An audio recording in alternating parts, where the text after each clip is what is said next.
Senator Barack Obama's presidential campaign is asking Missouri law enforcement to target anyone who lies or runs a misleading television ad. Prosecutors and sheriffs from across Missouri are joining something called the Barack Obama Truth Squad. 2 months before President Obama was elected, free speech was reportedly under attack in Missouri.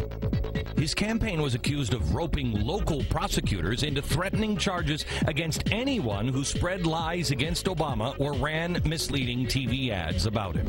We want to keep this campaign focused on issues. We're here to respond to any character attacks. They're not going to tell the truth, and somebody's got to step up and say, wait a minute. Who was directing the president's campaign at the time in Missouri?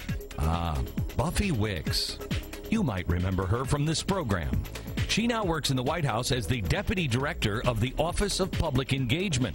She's the one who helped orchestrate the infamous NEA call, which asked the art community to produce pro-Obama art. When we were thinking about how do we take a lot of this energy that's out there, how do we translate folks who've just been engaged in electoral politics and engage them in really the process of governing.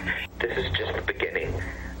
We are just now learning how to really bring this community together to speak with the government, what that looks like legally. The head of the NEA is also one of President Obama's biggest supporters, Rocco Landsman. He promised just a few days ago to advocate for the president's agenda and calls him, quote, the most powerful writer since Julius Caesar. By the way, Caesar was a man who took the republic and turned it into an empire. But I digress. Along with Missouri, the Obama campaign in 2008 also sent threatening letters to several news organizations in Pennsylvania and Ohio, demanding that they stop airing NRA ads exposing Obama's gun stance. And now I learned that Barack Obama supports a huge new tax on my guns and ammo. And he voted to ban virtually all deer hunting ammunition.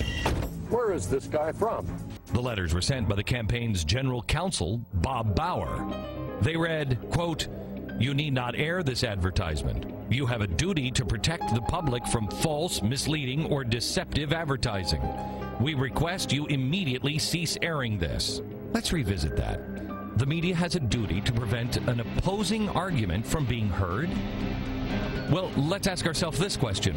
Who is Bob Bauer, who's trying to stifle free speech? What a coincidence. He's the husband of the Mao Zedong-loving White House Communications Director, Anita Dunn. Dunn has been front and center in the White House attempt to lock out Fox News. But it doesn't stop there. This program recently learned and exposed that Bob Bauer is emerging as the top contender to replace Greg Craig as White House counsel. Bauer threatened stations in Pennsylvania and Ohio that their FCC license would be taken away if they ran the NRA ads. Wow. Now he'll be the chief counsel? And let me ask you this, would the FCC ever actually do that? Well, maybe not in the past, but the Obama-appointed chairman of the FCC, Julius Genachowski, assured Congress in June at his confirmation that he would never push to reinstate the Fairness Doctrine. That's a policy to control what the media broadcasts. Senator, I don't support reinstatement of the Fairness Doctrine. That's interesting, because about a month later, he did appoint Mark Lloyd to be the FCC's diversity czar, who said this. What we're really saying is that the Fairness Doctrine is not enough. Put some hard structural rules in place that are going to result in fairness. Who is going to step down so someone else can have power? So the Fairness Doctrine doesn't go far enough. Oh, and he has some other very new American ideas. One of Genachowski's strongest backers is the radical organization Free Press. That's the one pressing for fundamental transformation of the media today as we know it. So we need new policies to support media. And I hate to break it to some of you, but the government is going to have to be involved.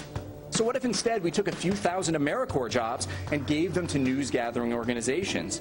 And why not start retraining veteran journalists, the ones with those deep Rolodexes of sources, in new media skills? Free Press co-founder Robert McChesney vowed last year that capitalism needs to be taken apart brick by brick. What else does he believe in? In his own words, I think it's absolutely indefensible to allow this level of concentration in media industries. I think we've got to come up with a viable antitrust plan to break up these concentrated media conglomerates. It's simply, there's no justification for having firms like Rupert Murdoch's News Corporation break it up. But does this man have any influence over Obama? Listen to the president's words. When a company like Clear Channel starts gobbling up all the radio stations, or Rupert Murdoch starts having his eyes on a bunch of different media outlets, they can outbid a lot of smaller outlets. What I've said is that I'm committed to having the FCC review what our current policies are in terms of media diversification. They sound eerily similar, don't they? Oh, and by the way, they do know each other. While McChesney is not on the president's team, he has had several meetings at the White House. So, is this administration aiming for a government-controlled media? One former Obama czar hopes so. Once we are in that situation where people who we agree with more than we don't are governing, the role of progressive media could change. You cannot have an opposition movement without opposition media. We know the president is also hoping to control diversity online. The most important thing we can probably do is to preserve the diversity that's emerging through the internet.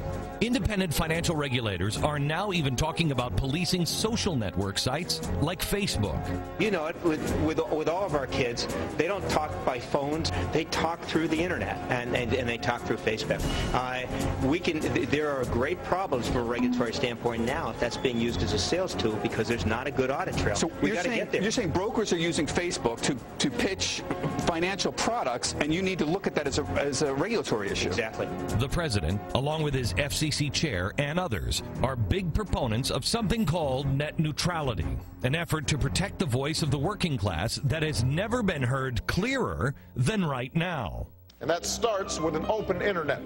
I will take a backseat to no one in my commitment to network neutrality.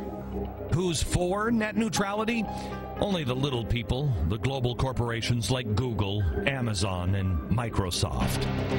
Who exactly are we protecting?